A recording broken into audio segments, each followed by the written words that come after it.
పూజా ఖేత్కర్ మాజీ ఐఏఎస్ అధికారి వ్యవహారం ఎంత దుమారం రేపిందో అందరికీ తెలిసిందే. బ్యూరోక్రాట్ వ్యవస్థకే కలంకాన్ని తెచ్చిపెట్టిన ఈ మాజీ ఐఏఎస్ అధికారితో పాటు ఆమె ఫ్యామిలీ అధికార మదంతో వ్యవహరించిన తీరు అప్పట్లో దేశవ్యాప్తంగా తీవ్ర సంచలనానికి దారితీసింది. ఆ తీరును ఎండగట్టే ప్రయత్నంలో బయటపడిన నకిలీ ధ్రువపత్రాల వ్యవహారం పూజా ఖేత్కర్పై తీవ్ర చర్యలకు దారితీసింది.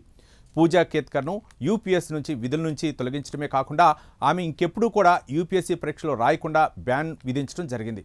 ఇక ఆమెతో పాటు ఆమె తల్లి కూడా గోండాయిజాన్ని ప్రదర్శించడం తీవ్ర వివాదంతో పాటు విమర్శలకు దారితీసింది. అయితే మరోసారి ఈ మాజీ ఐఏఎస్ అధికారి ఫ్యామిలీ వార్తల్లో నిలిచింది.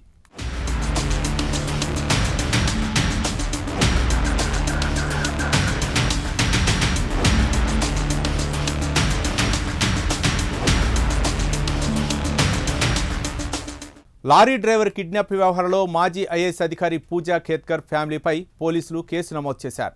సెప్టెంబర్ 13న నవీ ముంబైలోని ఐరోలీ సిగ్నల్స్ వద్ద ఒక కారును ట్రక్ ఢీకొట్టింది. ఆ తర్వాత నుంచి ఆ ట్రక్ డ్రైవర్ ఆచూకీ లేకుండా పోయాడు. దీంతో ట్రక్ డ్రైవర్ కుటుంబ సభ్యులు పోలీసుల్ని ఆశ్రయించారు. పోలీసులు కేసు నమోదు చేసి దర్యాప్తు చేపట్టారు. అందులో భాగంగా ఈ ప్రమాదం జరిగిన ప్రాంతంలోని సీసీ ఫుటేజీలను పోలీసులు జల్లెడపట్టారు. ఈ ప్రమాదం జరిగిన వెంటనే ఇద్దరు వ్యక్తులు బలవంతంగా ఆ లారీ డ్రైవర్ను తమ కారులోకి ఎక్కించుకొని తీసుకువెళ్ళినట్లు పోలీసులు గుర్తించారు. దీంతో ఈ కారు నెంబర్ ఆధారంగా దాని ఆచూకీని పోలీసులు కనుగొని షాక్ గురయ్యారు.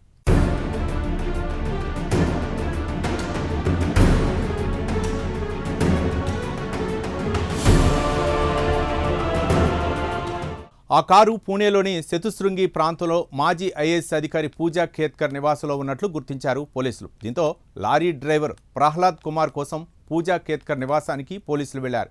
ఈ క్రమంలో పోలీసులు ఇంట్లోనికి రానియకుండా ఆమె తల్లి మనోరమ ఖేత్కర్ అడ్డుకుంది. గేటు తెరవలేదు. పోలీసులు వారెంట్తో వచ్చామని స్పష్టం చేసినా తాము ఏమాత్రం వినకుండా పోలీసులతో వాదులాడింది. చివరికి పోలీసులు బలవంతంగా ఇంట్లోకి దూసుకెళ్లారు. అయితే కిడ్నాప్కు గురైన లారీ డ్రైవర్ వారి ఇంట్లోనే బందీ అయి ఉన్నాడు. దీంతో ముంబైకి పోలీసులు అతన్ని తమతో పాటు తీసుకువెళ్లారు. ఇక పోలీసులను మనోరమ ఖేత్కర్ ప్రతిఘటిస్తున్న వీడియో ప్రస్తుతం సోషల్ మీడియాలో వైరల్ అవుతోంది.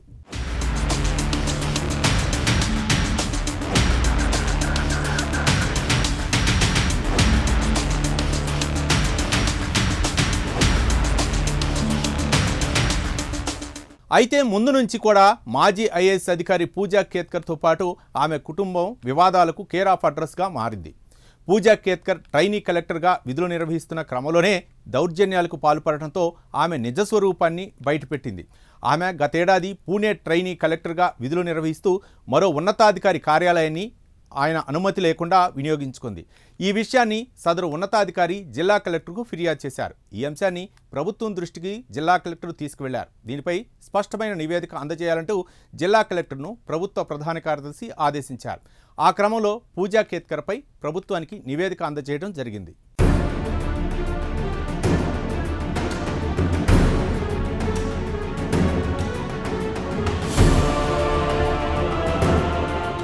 ఇక అప్పటికే ఆమె రూడ్ బిహేవియర్పై యూపీఎస్సీకి పలు ఫిర్యాదులు అందాయి. దీంతో విచారణ జరిపి ఆమె తప్పుడు ధ్రువపత్రాలతో ఐఏఎస్ పరీక్షలో ఉత్తీర్ణత సాధించినట్లు యూపీఎస్సీ గుర్తించింది.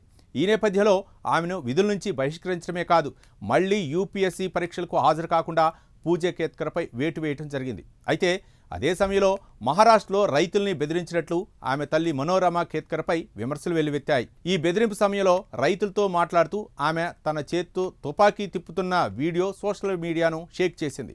మరి ట్రక్ డ్రైవర్ కిడ్నాప్ కేసులో పూజా ఖేత్కర్ కుటుంబంపై ఎలాంటి చర్యలు తీసుకుంటారనేది ప్రస్తుతం ఆసక్తికరంగా మారింది.